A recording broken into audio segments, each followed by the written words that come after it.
At our engagement party, she toasted to finding the courage to follow my heart and kissed my best man. I canceled the wedding and went on the honeymoon alone. They crashed and burned in 3 months. Hey viewers, before we move on to the video, please make sure to subscribe to the channel and hit the like button if you want to see more stories like this. Thanks. Hey Reddit, throw away for obvious reasons. This all went down about a year ago, but I've been lurking here long enough to know stories like mine blow up. I'm 32 now, male, and I need to get this off my chest because even though I've moved on, the sheer audacity of it still hits me sometimes. I'll try to keep it real and not embellish. It was outrageous enough on its own. Let me back up and set the scene. Emily and I met in college, freshman year bio class. She was this vibrant, ambitious girl from a chaotic family. Parents divorced young, sister always in some drama. And I was the steady guy from a quiet suburb, studying engineering. We clicked instantly. She had big dreams of becoming a marketing exec, but life kept throwing curveballs, layoffs, bad bosses, you name it. I was there for all of it. Flashback to about 3 years into dating. Emily got fired from her first real job after a merger. She was devastated, crying on the couch for days. I put my own career on hold, turned down a promotion that would have meant relocating to help her regroup. I covered rent, cooked meals, even helped her revamp her resume and practice interviews. "You're my rock," she'd say, pulling me close. "I don't know what I'd do without you." Those words meant everything back then. I proposed 6 months later on a quiet beach at sunset because she always said she wanted something intimate, not flashy. She said yes, tears in her eyes, and we started planning the wedding. Fast forward to last year. I'd been grinding at my job as a project manager for a tech firm, pulling extra hours to save for the honeymoon, a week at a secluded resort in the Caribbean. Emily was finally stable in her new role at an ad agency, and things seemed perfect. Our engagement party was at a rented hall in the city, nothing extravagant, just close friends and family, about 50 people. My best man was Jake, my buddy since high school. We'd been through everything: college parties, my parents' divorce, his messy breakup a few years back. I trusted him like a brother. He was the one who helped me pick out the ring, even. The night started great. Music playing, people mingling, toasts going around. Emily looked stunning in this white dress she'd picked out, and I remember thinking, this is it. We've made it through the rough patches. I gave a short speech, thanking everyone for being there, talking about how Emily had changed my life for the better. Then it was her turn. She grabbed the mic, smiling wide, and raised her glass. "To all of you who've supported us," she started, her voice steady but with this edge I couldn't place. "And to finding the courage to follow my heart. Life's too short for regrets, right? Sometimes you have to take risks to get what you really want." The room clapped politely, but I felt a knot in my stomach. It sounded off, like it wasn't about us. I chalked it up to nerves. Public speaking wasn't her thing. But then she turned, set her glass down, and pulled Jake in for a kiss. Not a peck, not a hug gone wrong. A full, passionate kiss, right there in front of everyone. Gasps rippled through the crowd. My mom dropped her fork. Jake didn't pull away at first. He leaned into it. The hall went dead silent except for a few whispers. Emily finally broke it off, wiping her lip with this smug little grin, like she'd just won something. She looked at me and said, "Oh, come on, Alex, don't look so shocked. It's not like this came out of nowhere." I stood there, glass in hand, feeling the blood drain from my face. What the hell?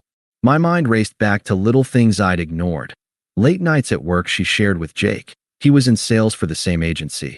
Inside jokes they'd laugh about. Her phone always face down. But this? Publicly? At our engagement party? "Emily, what is this?" I managed, my voice low, trying to keep it together. The mic was still on, so everyone heard. She rolled her eyes, that dismissive tone cutting like a knife. "Alex, you've been so safe. Reliable, sure, but where's the spark? Jake gets me. He challenges me, makes me feel alive. We've been seeing each other for months. I was going to tell you privately, but tonight just felt right." Courage, remember? Jake shuffled awkwardly, avoiding my eyes. "Dude, I'm sorry. It started as drinks after work. We didn't plan this." "Didn't plan this?" Emily laughed, a sharp, entitled sound. "Please, Alex, you were always working late, building our future. But I need more than stability. I need passion. Jake's not afraid to take risks. Like me. You're great, but you're just not enough anymore. Her words twisted everything. She made it sound like my loyalty was a flaw, like supporting her through her job loss was boring. The room was staring. Pity from my side, awkward avoidance from hers.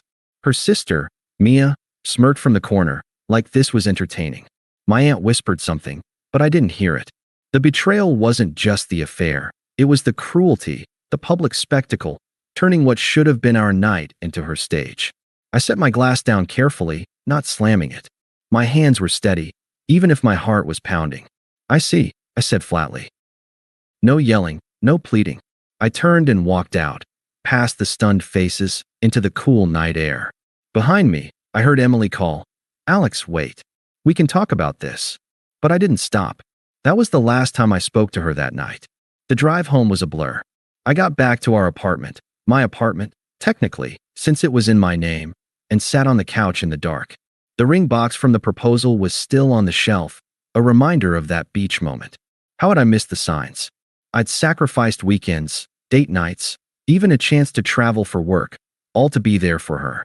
Flashback to last Christmas. She was stressed about family drama, so I surprised her with a weekend getaway. "You're the best thing in my life," she'd whispered. Now, it felt like a lie. I didn't cry or rage. Just this numb confusion washed over me. Why publicly? Why with Jake, of all people? The unfairness gnawed at me. The way she'd twisted my reliability into an insult, like being committed was a weakness. I scrolled through my phone, seeing missed calls from friends, texts like, "What the fuck happened?" from my cousin. But from Emily? Nothing yet.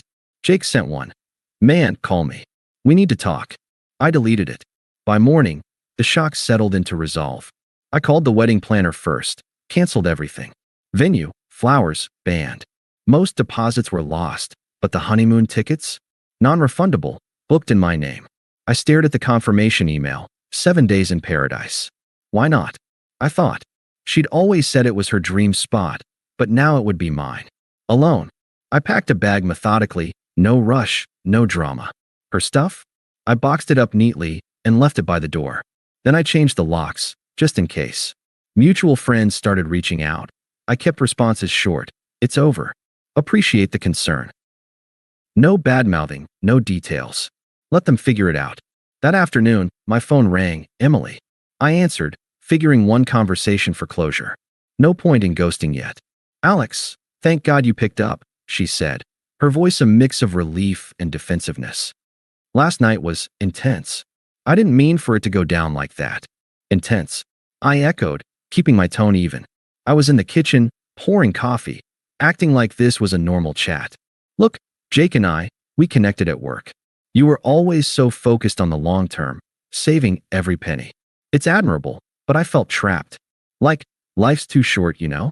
I needed to follow my heart, like I said in the toast. You understand, right? We can still be civil about this." Her logic was warped, flipping the script like my efforts were the problem. Trapped? "Emily, I supported you through everything, your job loss, the moves. That was me following my heart." She sighed, impatient. "See, that's it. You're too nice, too predictable." Jake pushes me to be better. He's spontaneous. We talked about eloping, even. This isn't about you being bad. It's about me needing more. You'll find someone who appreciates your stability. The smugness in her voice, the way she justified betraying me with my best friend as self-growth, made my jaw clench. But I didn't snap. "I get it," I said calmly. "We're done. Wait, what about the apartment? The wedding stuff? We need to divide things." Her tone shifted, like she expected negotiation. "Handle your share through email if needed. Goodbye, Emily." I hung up, blocked her number, then Jake's. Social media? Unfriended, blocked, gone. It was like erasing them from my life in a few clicks. The next few days were quiet agony. I took time off work, wandered the apartment, replaying the party in my head. The confusion lingered. Was I really that blind? Friends dropped by with beer and sympathy, sharing bits they'd heard. Apparently, the affair started months ago, office flirtations turning into hookups. Jake had bragged to a coworker. It stung, but I didn't dwell. Instead, I focused on logistics, canceling joint accounts, notifying the landlord. Then, the honeymoon. I flew out alone, checked into the resort, a bungalow overlooking turquoise water.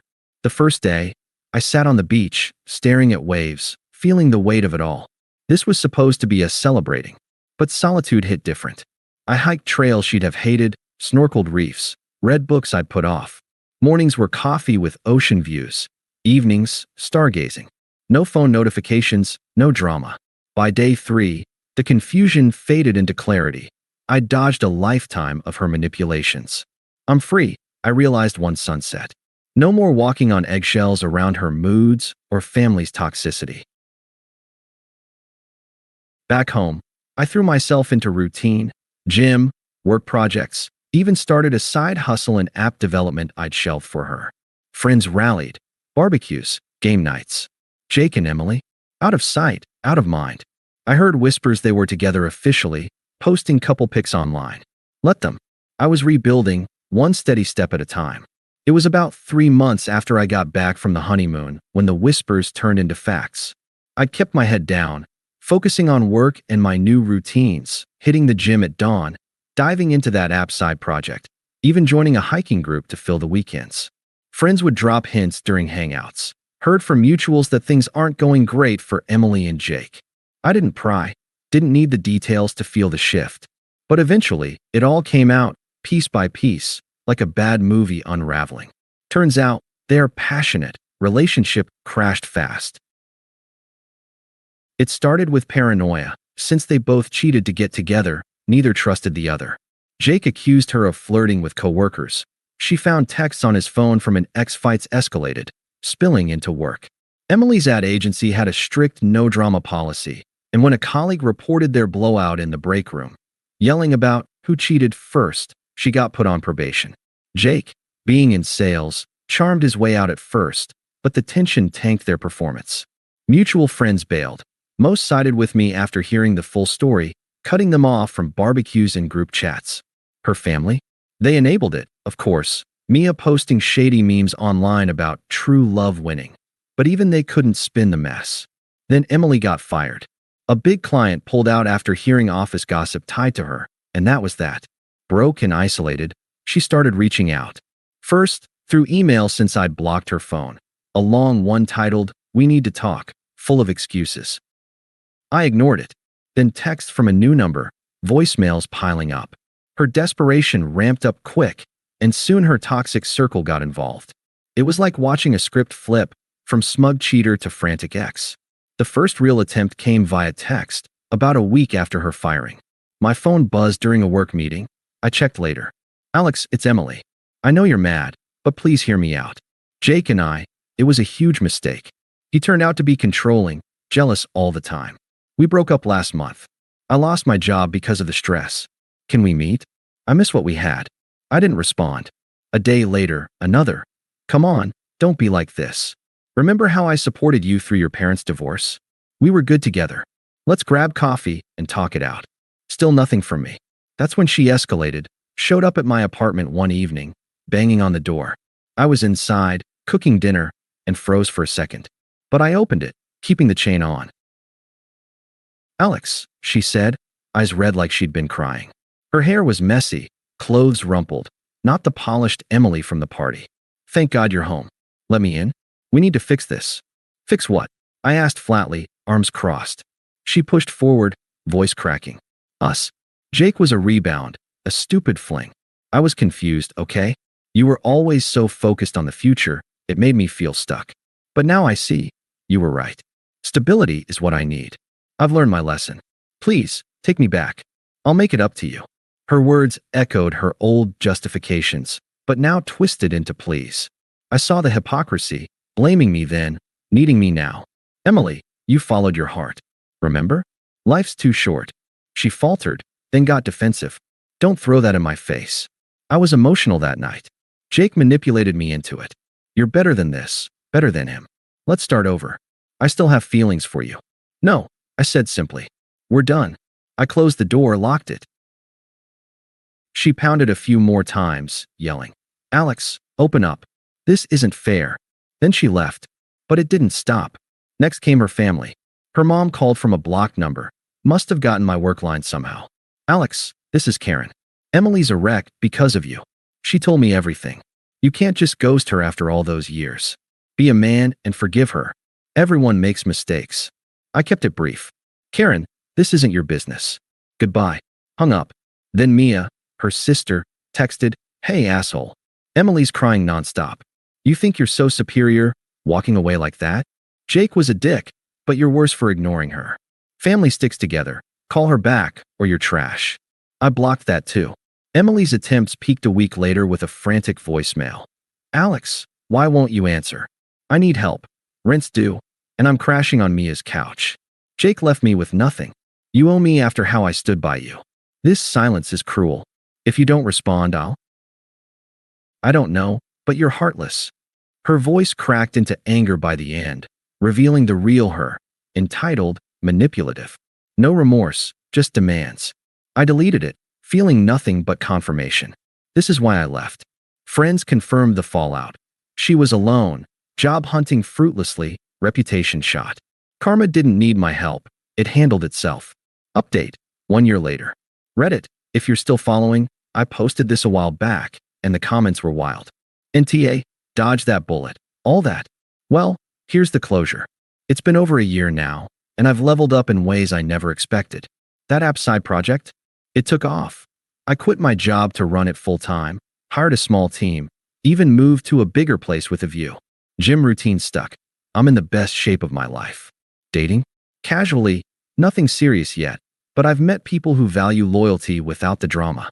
Life's steady, but exciting on my terms. No more sacrifices for someone else's chaos. Emily? Faded to irrelevance.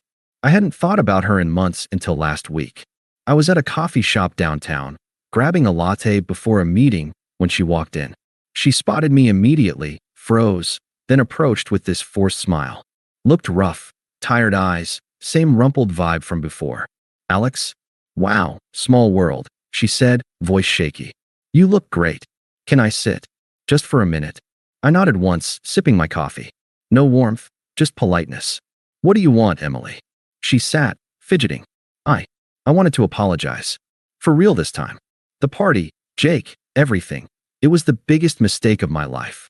I've been in therapy, working on myself. Lost friends, still job hunting. Seeing you thrive, it hurts, but I get it now. Can we try again? Even as friends? I miss you. Her plea hung there, desperate. I saw the shift. She'd gone from smug to broken, power reversed. But I felt nothing. No anger, no pity. Just detachment. "Apology noted," I said calmly. "But let's be clear. You said life's too short for regrets, right? That you needed passion, not stability. You followed your heart, with my best friend, in front of everyone. Now you're here because it backfired." She winced. "Don't twist my words. I was wrong, okay? You've changed, successful, confident. We could be that power couple now." I leaned back, mirroring her old logic right back. "See, that's it. I'm not predictable anymore. Not safe. But back then, my reliability was the problem. You needed risks, challenges. Well, I took one, walking away from you. And it paid off. You're the one stuck now, Emily. Not me." Her face crumpled, anger flashing. "So that's it. You're just going to rub it in? After all we had?" "No rubbing," I replied firmly. "Just facts. You've become irrelevant to my life. I've built something better without you. Peace, growth, a future on my terms. You're a closed chapter. Take care of yourself." I stood, grabbed my coffee, and walked out. She called after me. "Alex, wait," but I didn't look back. That was it. Final, definitive. No loose ends. If there's a lesson here, Reddit, it's this. Sometimes the best response is none at all. Let karma do the work while you build your own path. Thanks for watching. Make sure to subscribe to the channel and hit the like button. What do you think about this story? Share it in the comments.